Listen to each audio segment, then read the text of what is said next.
If your house is on fire, you don't ask whether the firefighter has problematic DMs. We're not hiring a priest. We're hiring a senator. The choice that voters in Maine have and voters in Maine will make is whether they vote for a very flawed candidate in Plattner, very flawed. I think so many different things that he has done I find morally reprehensible.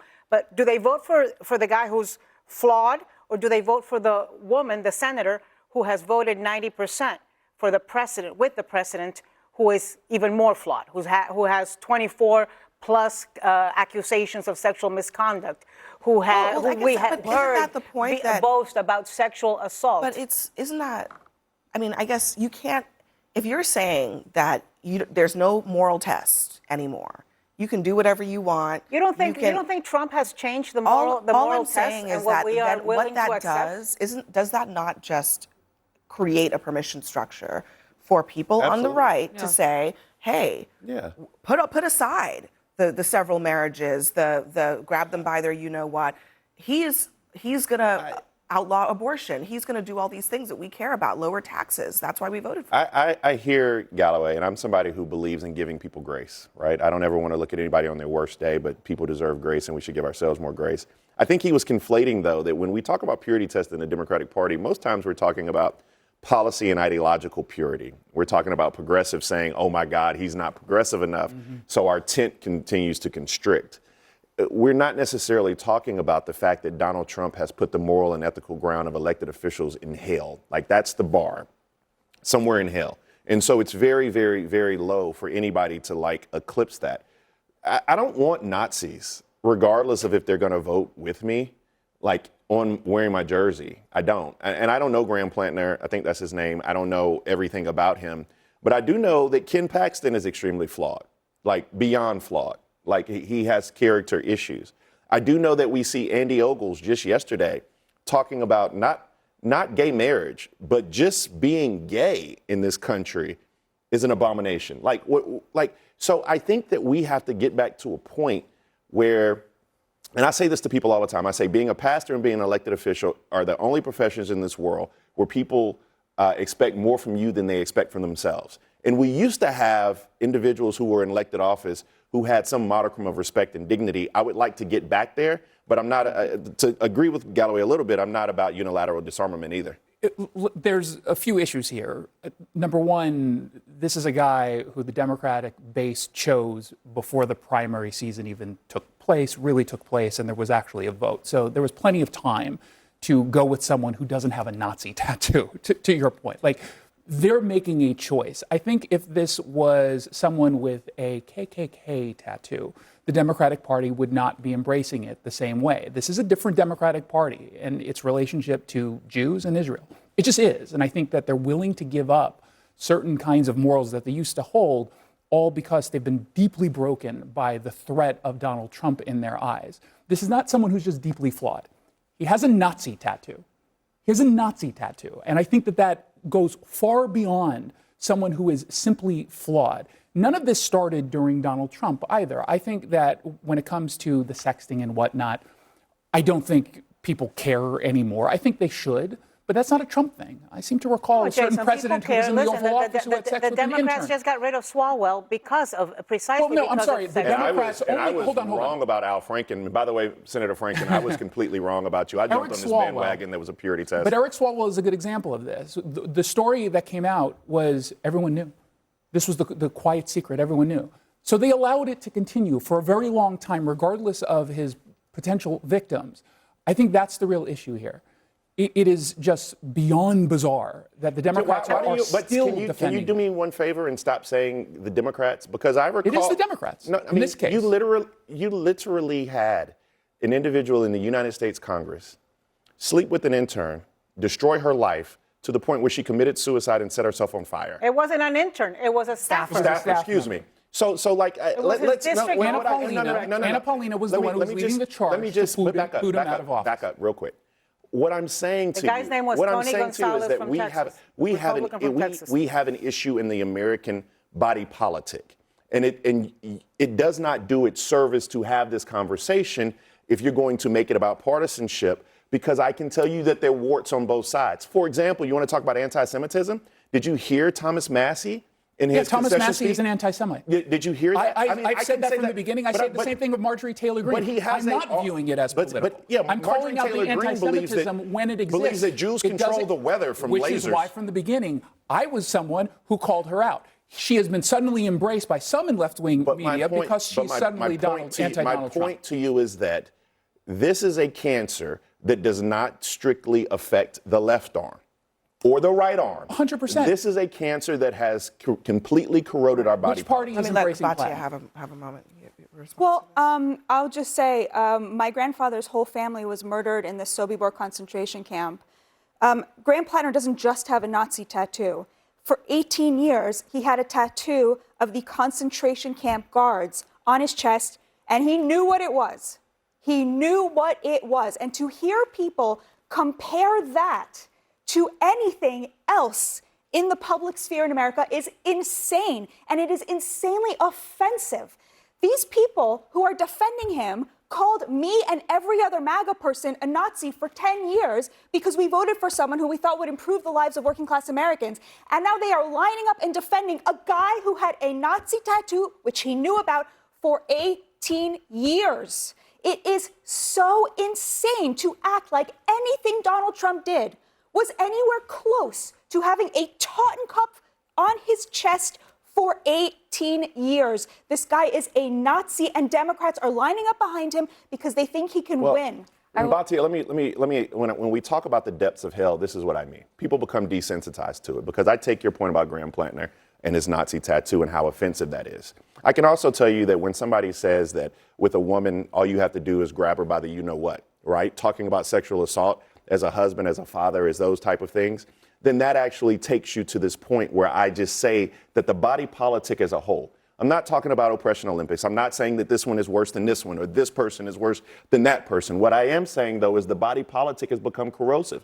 And so, yes, I can call Graham Plattner a Nazi who does not deserve to be in office. I can also say that if you admit or talk about grabbing women by the vagina, you should not be president of the United States. I will say, I think we're all in agreement here. I think that when it comes to, we shouldn't be comparing like apples and oranges. Correct. Of this is worse than that. But call it what it is. What at the end of the day, what the problem is and why Americans are so fed up with our politics is the hypocrisy, because both sides are guilty of it, of making excuses for bad behavior from candidates on both sides. No, but I'm I think, sorry, wait, let me it's finish not my both point. Let me sides. finish I my just point. have to say Batya, this. let me finish my Batya, point let real me- quick. let me let No, him- let me finish my point. I'm going to finish my. I'm going to finish my point. I'm going to finish my point. The other side has a Nazi, and they're defending him. Batya, let me let We her could finish. we could go all day and I could rattle off every bad thing that Trump has ever said or done, and we could compare all these things. But what I'm trying to get at, my main overall point, is that we would all be a lot better off of, instead of making excuses for candidates and excusing this type of behavior, whatever it is from either side, that we stopped constantly lowering the bar and we held them to a higher standard. Because I agree with Bakari's point that there is a level that we do, I think, need to see from our politicians. We want our children to look up to our president, to look up to our senators, our congressmen, our congresswomen, and want them to be someone that they can look up to and inspire them and be a role model for them. And I don't think that we're seeing that, not just from Trump. I think that could apply to many politicians nowadays. Are you talking about morality and corruption with President Trump? Have a nice day. Plattner has admitted that he's made big mistakes. That's fundamentally different than what Donald Trump is doing and saying. Donald Trump doesn't admit any wrongdoing in his life. He lies about everything. It's pretty rich for this to be something I'm asked about now every half an hour. When we have a president who cheated on his first wife for the second, on his second wife for his third, and paid off Stormy Daniels to conceal it from the American people. The Democratic Party is struggling right now, and it is very painful to watch that people will not just come out and say that what he did was wrong. And it is, we're going to continue to have things happen like this within the Democratic Party, and we need to learn how to respond in a way that Republicans are not responding. Republicans are defending their elected leaders at all costs. I'm not sure that the Democratic Party wants to be in that scenario. The best thing the Democratic Party can do right now is have competitive primaries. This is the way that this information comes out. This is the way the information came out on Eric Swalwell. You know, we saw that maybe nominated. In this case, Plattner basically I mean, he had a somewhat competitive He primary. had a competitive primary, but it was a lot of the Democratic Party. There are a lot in the Democratic Party that he was sort of like the anointed one. They lifted him up. There was a lot of people who wanted him and are pushing through regardless. And I will also say, I think what's disturbing about all of this is that whether it is Democrats doubting the New York Times reporting and in the Plattner campaign also talking about how it is false what is in that reporting, or whether the woman talking about how the New York Times is just doing a favor to Graham Plattner and to Democrats. First of all, let me just say, and I think you know this well, any allegation of whether it's sexual misconduct or any misconduct or assault, you know that is reviewed by so many lawyers before it comes out. And reporters like Lisa Lair and Katie Glick, who wrote the story, are some of the best reporters on this. And so this, to me, seems like a big problem overall for Democrats if we are not taking this reporting seriously and then responding in a way that is realizing that, yeah, maybe he's going to stay on the ballot, but we don't agree with what he did. You want the last word? Sure. I think that there's enormous hypocrisy here, Casey. I think that there's a narrative out there. I've heard many Democrats say that, in this cycle, it's going so well, we're nominating more mainstream Democrats because the tide's behind us. And yet you see a candidate like Plattner, it's not just the sexual harassment, it's trafficking on sites that are used by apparently child sex predators. It's condemning American heroes. It's having Nazi tattoos. And in New Jersey 12, it's a candidate who is a defense witness for the World Trade Center bomber. And so when they keep saying this, the reality is they're out of the mainstream with a lot of their nominees. After Stephen Miller made an anti-trans joke directed at Texas State Senator James Tallarico, the Democrats' official account matched his energy, replying, "Shut up, you ugly F word." The pearl clutching certainly doesn't fly, and I don't know who to blame for where things started or who's responsible for what.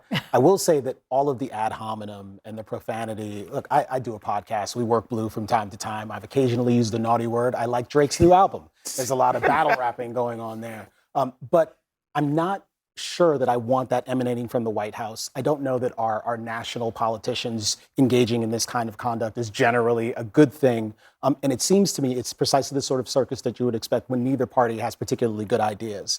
Like having this idiotic argument, calling the candidate transsexual, insulting one another with the F word and the S word. Like this seems like a scene where someone is kind of getting into an altercation on the street and the highway, like road rage. This is clearly theater. These are people who are behaving as if they're the roast masters, who are responding quickly with a quip and using the F word in these ways that seem obviously performative. I don't know that anyone should be impressed with any of this. And yes, rising above it, talking about policy and talking about ideas in response to people who are insisting on engaging in theater. I think that is a better way to go. And quite frankly, I think the Democrats have lost the plot by engaging in this nonsense along with the White House. This is not the, right. So there's a difference for me between like a campaign arm of the Democrats and the White House. And there are and elected the officials president. who are using the F word in yes, official statements. I know, but I'm saying I have more expectation of the White House and the biggest bully pulpit in the world, that is the President of the United States, than I do of the official Democratic account, the campaign arm of the Democrats. And let me just read to you what Donald Trump wrote about Bruce Springsteen. Bad and very boring singer Bruce Springsteen, who looks like a dried up prune, who has suffered greatly from the work of a really bad plastic surgeon. This is the same guy who compared the Obamas to apes. And I didn't hear Katie Miller saying anything. So I just think Did he compare them to apes? Yes, we were talking about did. the meme video. Yes, he did. That's not what happened. That's not really what happened. Oh, okay, let's take your split point. He hairs. posted a screen recording. He reposted a video of them being depicted as apes. Okay. That's not even quite right. It was the ending of another video. Hold on. I'm sorry, but no. I'm sorry, no. He reposted a video of them being depicted as apes. I don't care if it was on the end of some other video. He reposted it. He didn't take it down. He didn't take it down, and then he defended it. He did take it down. It was not very nice. But to Anna's point, yes, it is Trump and all the many things that he has said, but also like the government accounts, right? You've got the communications director for the White House, Stephen Chung. Ro Khanna and Thomas Massie are some of the dumbest R words ever to be in. He says, hey, R word, you must be thinking of someone else. he refers to another person as, "You have no idea what you're talking about, you slope-brained, mouth-breathing moron," so on and so forth. Yeah. I mean, this is a person who works in the government. He travels with the president. He tweets from official accounts. So I don't know. How are you comparing saying someone's husband is ugly to, violence in politics? It just doesn't make any sense to me. I mean, if I'm Katie Miller, I'm defending my husband, right? So I get that component for sure. Everyone is living in glass houses when it comes to being impolite, being incivil, and all of that.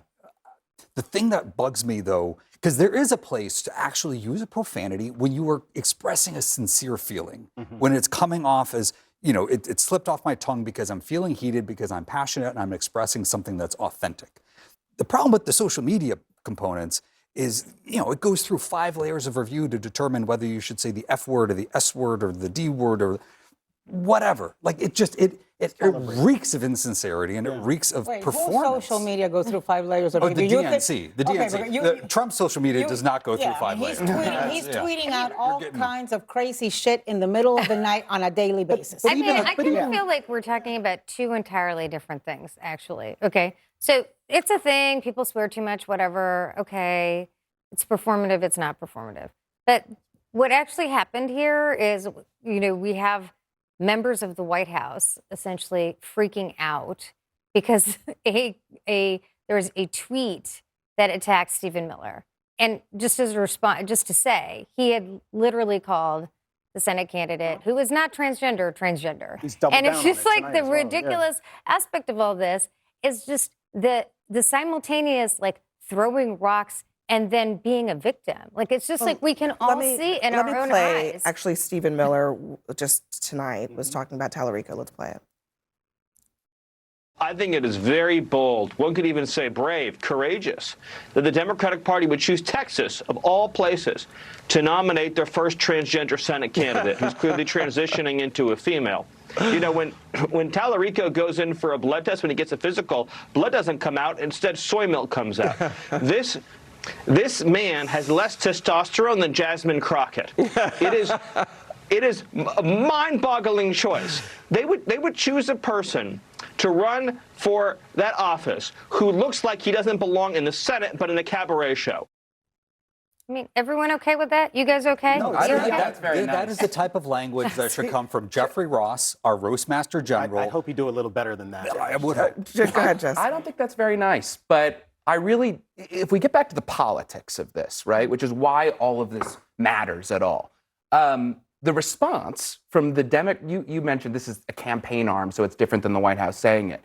But so the campaign arm's strategic goal is to say, shut up, you ugly F word. I don't see how that earns you votes. And at the end of the day, I think James Tallarico actually understands something that the median Democratic communication staffer in Washington, D.C. does not, which is that he needs to moderate between now and November because he is running statewide in Texas, which is one of the reddest states in the country. And Democrats have their eyes set on winning statewide in Iowa this cycle, in Nebraska this cycle, in Texas, and in places that are really, really red. Yep. And if you want to do that, you're going to need to move away from the things you said in 2020 when it's okay to admit, as James Tallarico is now starting to realize, that everybody got a little too woke for a little bit. All right, well, I want to just also say Trump did take down the Abe video, but he did not apologize for it. And the White That House sounds right. continues to rationalize putting it up in the first place. Even Tim Scott complained. That's right. He took it down after a lot of complaints.